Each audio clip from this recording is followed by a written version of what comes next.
after Orban's peace mission, what we find out is both Putin, Xi Jinping, and Viktor Orban have said, or at least this is Viktor Orban's words, we cannot confirm if they're true or not, but they all believe, these three world leaders believe, that there will be peace negotiations and talks before the end of this year. So, Scott, your reactions to the rapid pace of developments in recent days and weeks when it comes to, you had this NATO summit, but it was almost like Putin said, hold my beer. Now here's what really matters. So, Scott, your take.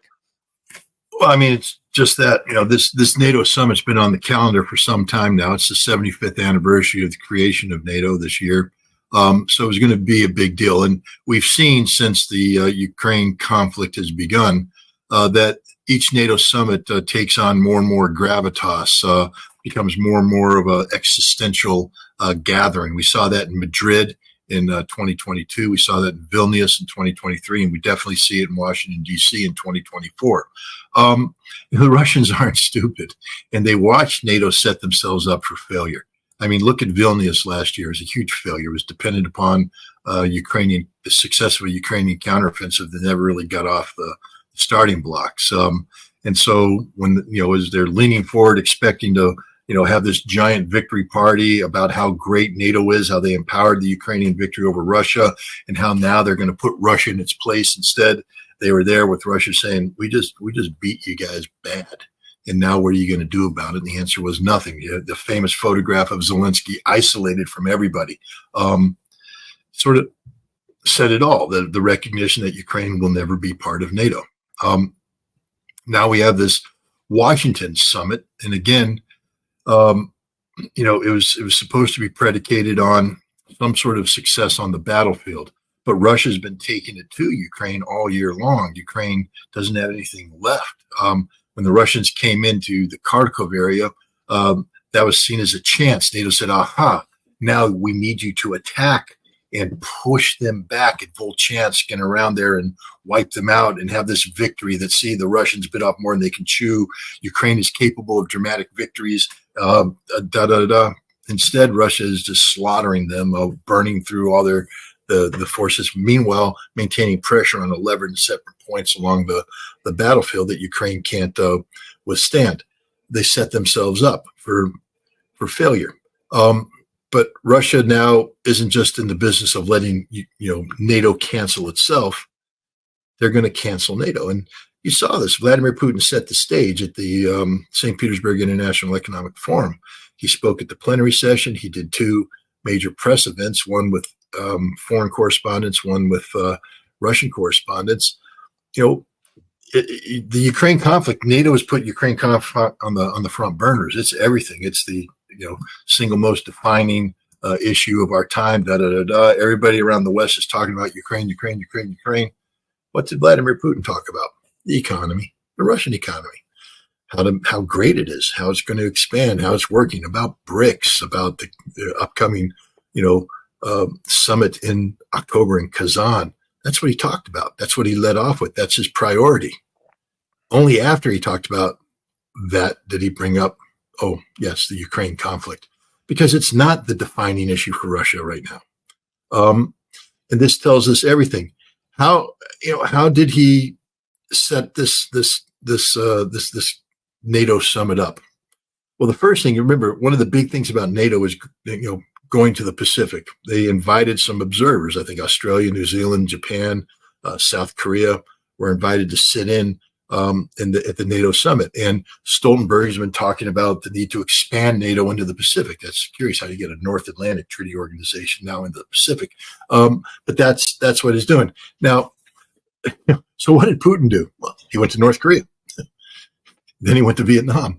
And in one fell swoop, he just said, no, you're not going to do this. We're going to screw up your entire plans. The Japanese and the South Koreans now, instead of talking about NATO coming, they're going, oh, God, what do we do about North Korea and Russia? Oh, geez, that changed everything. We don't know. America's going, what the hell just happened? And the Australians are like, God, no. China, come here. We want to do trade with you. We don't want to, import New Zealand's like, what? Wait a minute. You invited us to a party and what? So, Putin just preempted it. You've been hearing people say, well, BRICS. it's never going to get off the ground because India and China don't get along well. Well, gosh, what was Putin's first state visit after becoming getting inaugurated? China. Big, nice meeting with Xi Jinping, all the pomp and ceremony. These guys have a rock solid relationship, and they made it clear that it is rock solid. And there it is. But people are like, the West is going to use India to drive a wedge between Russia and China. That's a guarantee. Oh, yeah. Well, now Modi's in Russia at the invitation of Putin. And I tell you what, if that's how you drive a wedge between Russia and India, I don't know, man. That was an indication of strong relations, common goals, and the kind of personal connection that is necessary. It's not just about two nations that need to get along. These are two leaders that want to get along. They want to make this work. They agree with each other. They view each other with mutual self-respect. And you don't drape the Order of St. Andrews around the neck of a leader half-hearted. And that's the highest award that Russia can give, military or civil. And Putin did that. The bear hug you talk about, the handshakes. This is genuine stuff. It's the kind of stuff we used to do. We used to have politicians that could do that. I didn't like George W. Bush very much. Still don't. But I'll tell you what, that son of a gun could invite somebody over, bring them down to Crawford, Texas, do them up a barbecue, shake their hands, go for a ride in the golf cart, have a conversation, make that human-to-human connection. And it worked. It works. When you have a human-to-human connection, it's amazing how it works. Today, we won't even talk to the Russians.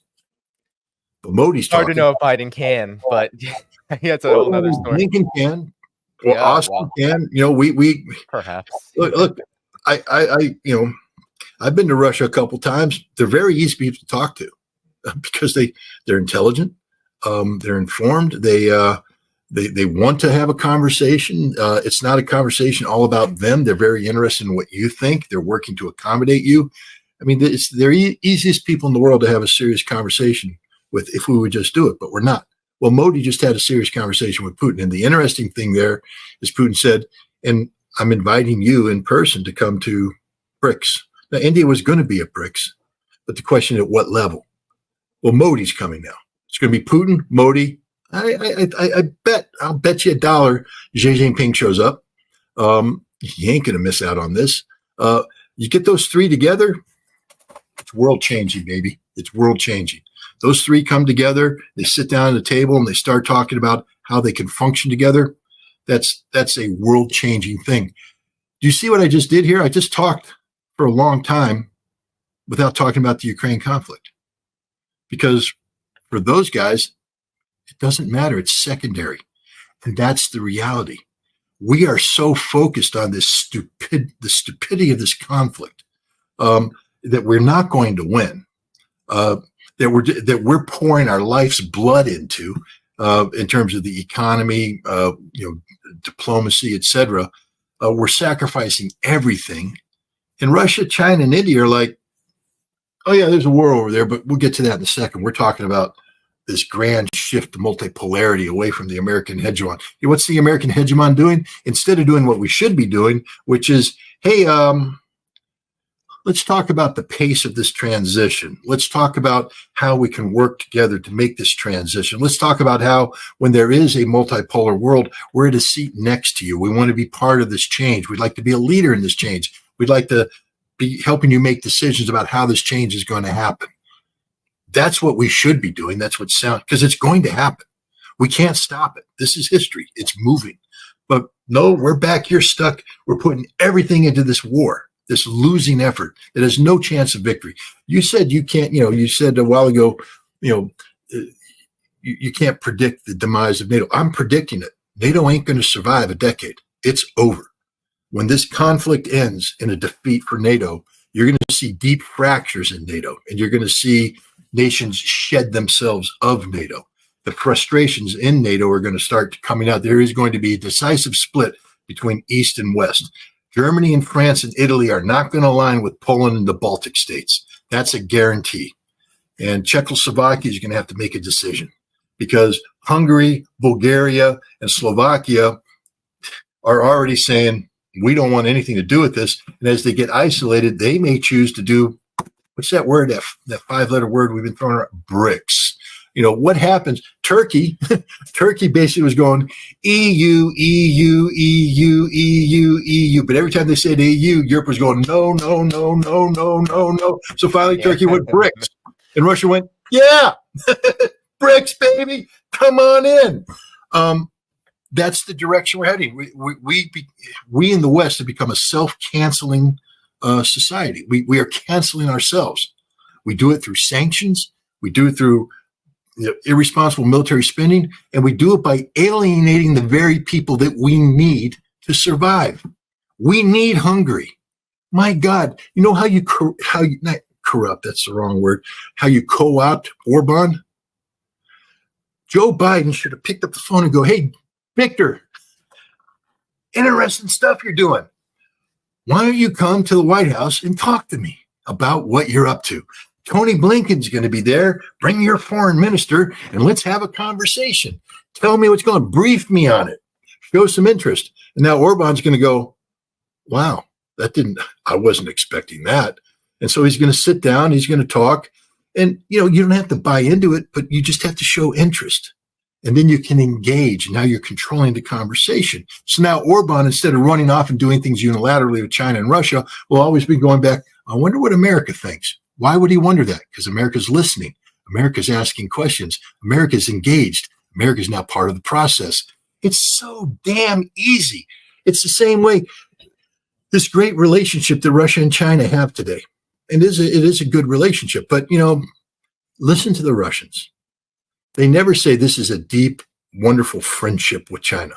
They always say you can pick your friends and, you can have a decision about who's going to be enemy, but you don't get to choose your neighbors. Your neighbors are there, and Russia and China have this massive border, which means that they have to live with each other. And so many Russians talk about the Russian-Chinese relationship as necessity, as opposed to a desire for this. So, the question is now, the United States, what could have it done? The Winter Olympics. Beijing Winter Olympics, or not Winter, Summer Olympics. 2022, yeah. No, it was Winter Olympics, yeah, the Winter Olympics. Yeah, it was Winter Olympics, yeah. So Xi Jinping sitting there doing this big thing. Now, we're just being the stupid Americans like we always are. It's horrible. Those damn commies are putting on an Olympics. Oh, we're not going to go there. We're not going to do this. Look at the hazmat suits. It looks so bad. They forgot about the high-speed rail they built just for the Olympics. But, they forgot about all that. But, yes, continue. Sorry. So we're not there. But, so opportunity. Vladimir Putin's going to fly to Beijing and meet with Xi Jinping. Now, I have to tell you, if I were the national security advisor in the United States and I heard that Vladimir Putin's getting ready to fly to Beijing to meet with Xi Jinping, I go to Biden. I say, hey, boss, you're getting on an airplane tomorrow. We're going to the Beijing Olympics. You're stepping off that damn airplane, and the Chinese are going to have to respond to you. And Xi Jinping can't ignore you, because you're the American president coming to the damn Olympics. And guess who's going to be sitting there with his finger up his nose? Vladimir Putin. He's going to go, because he's thinking he's got this one-on-one that's going to happen. Xi Jinping's going to be going, Vlad, time out, pal. I got to go meet Joe at the airport. Simply flying to Beijing would have disrupted this, would have created a disruption, would have created a different dynamic. It doesn't mean that we had to bend the knee to China or anything. Suddenly China's engaged with you, which means that as they work to Russia, they always have to be looking back and thinking, well, what's America think on that? Because America's engaged in a constructive manner, hopefully. All Joe Biden had to do is fly to Beijing, get off the airplane, and shake Xi Jinping's hand, and it would have stymied the start of where Russia and China are today. Because, from that meeting came the 5,000 word joint statement that, created the foundation of this rapid transition to multipolarity. Why didn't Biden disrupt that? Because we don't have an imagination. Why doesn't Blinken be smart to say, let's bring Orban in and get a briefing. Let's engage with him. The beauty of engagement is that it allows you to start dictating the pace of something because you're involved, and because we're American, we're big enough, we can control. We lack that imagination. We have made ourselves insignificant by pretending we're so important that we won't engage. My God, what a stupid mistake. Viktor Orban's in America right now. Give him a damn audience. Let him speak. If I were the Speaker of the House, I'd ask for, bring Viktor Orban into the Congress so he can give a speech about this peace process and ask, and be asked questions. Make it look like America's interested in peace. That would complicate the living hell out of Russia's diplomacy right now, because Russia would be like, geez, okay, what do we got to do? We have to work now. Because up until now, I mean, I'm not saying the Russians don't want to work. Of course they want to work. But, right now, there's not much for them to do because America's not engaged. But now if America starts doing this, the Russians have to step up their game. They're fully capable of doing it, and I think they want to do it. But right now they don't have to do it because we're not doing it. This is a strategic error by the United States, a huge strategic error. Yeah, and Orban's the coverage of Orban's peace mission all the way up into the NATO summit was in the U.S. mainstream media incredibly partisan. There's so much anger. The statements made by State Department spokespeople, it was all, well, Orban's a bad guy. MSNBC, they'll bring on Michael McFaul, the clown of the Obama administration, the so-called ambassador to Russia. He, said this on MSNBC that Orban should just leave NATO and they should just leave the EU and NATO, and because they just love Putin so much. It's like, you literally sound like someone in high school, like a child, when you talk like that. It's so unserious, but it just shows that the United States, yes, it does not do diplomacy. And what's interesting is that oftentimes, what you're intimating, Scott, is that, and this is something I've heard many times, and it's correct, but it could also be reframed, because it's the idea that Russia and China and, of course, the multipolar world, they get stronger the more that the United States behaves this way. And I wholeheartedly agree with that. But what's so interesting, too, is that now the collective West is sort of admitting it, as we see here. They keep on calling Putin an outcast, but yet Russia continues to gain more and more friends, closer and closer friends. And this could be reframed as, well, the United States is not only pushing them together, but they're also creating the conditions for whatever natural alliances, whatever, you said it with India, with Russia and China. India and Russia also have kind of this natural relationship given geography and history. There's all these natural alliances, and you could say that, well, the conditions are also created for the U.S. and NATO to become completely irrelevant. And I agree, Scott, when you said that, I said that maybe we can't predict NATO's collapse. I mean, that was Stephen Walt's words. I personally believe NATO's collapse is already happening. And it's things like this. We see the engagement. Bloomberg is admitting it. It's not just Modi. It's at everything that you said. The Modi visit, the Xi meeting, the peace mission, they go on, Erdogan and Putin continuously talking about, I think it's actually going to go ahead, Syria talks around peace. And then, of course, the DPRK relationship, which was also incredibly important. So, Scott, I think that, the point here is that this is kind of a suicide mission the United States and NATO are on, or the United States and its appendage NATO are on right now. I agree. I mean, I am writing a book. I don't know when I'm going to finish it, but it's basically the working title is Ukraine and the Death of NATO. So it'll be a book about the Ukraine conflict, but more about how the Ukraine conflict was the final stake in the heart of the NATO vampire. I mean, because NATO lost all reason to exist after the end of the Cold War, and this thing that's been reformed and recreated it's a vampire. It sucks the life out of everything. There's nothing good about NATO. It brings nothing good to this world. It's destructive for Europe. It's destructive for the region. It's destructive for the world. But this conflict will be the kiss of death for NATO. because NATO's poured everything in. They've made it an existential conflict. It didn't need to be this way. I mean, NATO could have survived for another 25 years, but they've brought everything to a head here, and in doing so, they've exposed all of their frailties, all of their failings. Europe is not the homogeneous, unified entity that everybody wants it to be. Neither is NATO, and all those fractures will just blow apart when Russia wins in this conflict, which is why you see NATO panicking, and which is why we're actually in a very dangerous situation, because the West doesn't have any options for victory. They don't have anything. France can't send 60,000 troops. Poland isn't going to put, air defense umbrella over Western or Ukraine. The United States set them straight today and said, no, that ain't going to happen. And Poland went, well, I guess it's not going to happen. Nobody can do anything except lower the threshold for the use of nuclear weapons. And we are in a situation now, Russia is similarly lowering the threshold.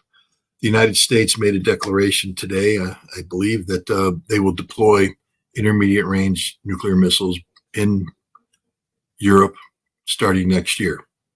Russia recently said they're going to begin building the intermediate range nuclear missiles and deploying them in Europe.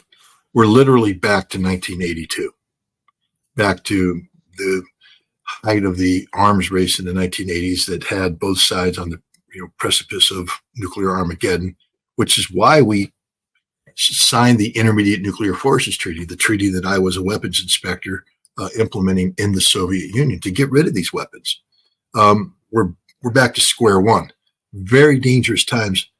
But the difference is in 1982, I know because I was alive back then, I'm giving away my age, but we knew we were screwed. We knew it was dangerous. We knew how bad this was, which is why we were able to get this treaty off and running. And we wanted to make this treaty work because we understood the necessity of what we were doing. Today, the world just doesn't seem to be scared by this. There's a handful of people that are going, oh, yeah, I don't like this. But the vast majority of the world is going, Russia's bluffing. It's all a bluff. There's even some people out there, there's no such thing as nuclear weapons. No, it's all a big scam, big conspiracy theory. There's no nuclear weapons. Ladies and gentlemen, there's a lot of nuclear weapons, and they will destroy the universe, or destroy the earth if they're used. They're real. They're very dangerous, and Russia's not bluffing. So you want to keep pushing it. Inside Russian academic circles and military circles, the people that advise Vladimir Putin and his inner circle, there's a growing tendency to support a policy of nuclear preemption. You see, NATO and the United States has said that their strategic goal is the strategic defeat of Russia, the strategic defeat of Russia. What that means, I mean, we had that Prime Minister of Estonia, I think, articulated. Yeah. It means we break Russia up into little pieces, and it's no longer a big country. It's little countries. Unironically, as Estonia is literally a broken piece. Yeah. It's literally, it only exists as a broken piece. So this is what we're talking about. This is literally the strategy of Europe, of NATO and the United States, is to break Russia up. And the Russians are looking at that going, all right, how are you going to do that?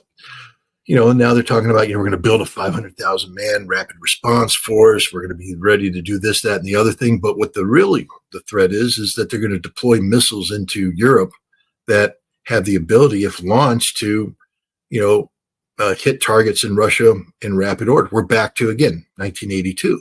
And the Russians are like, wait a minute. See, because the difference in 1982 is we had Pershing 2 missiles that could hit Moscow within 7 to 12 minutes of being fired. Very dangerous. But we didn't have an underlying policy seeking the strategic defeat of the Soviet Union. We actually had learned to peacefully coexist with the Soviet Union. That's the difference. Here we have a posture that says we want to strategically defeat Russia, and now we're deploying missiles into Europe.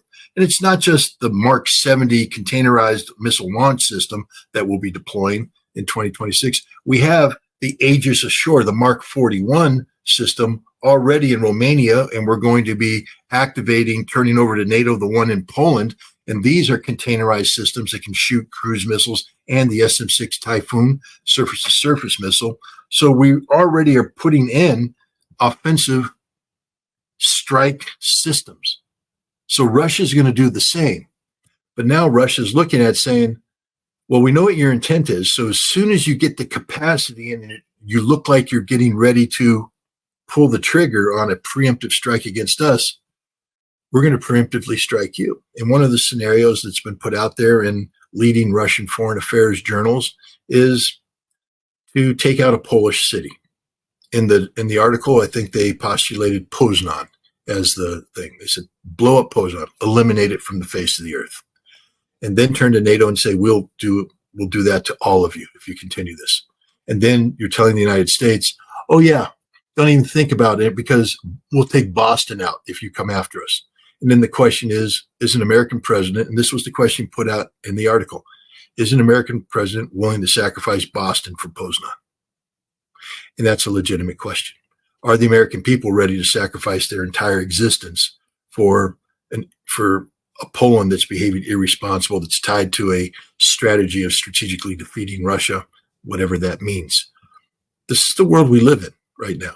And we are getting to the point right now, if the United States deploys those systems in 2026, where the Russians, if they lower the threshold of nuclear war, may preemptively strike with nuclear weapons. Yay. Yeah. Does it make you happy?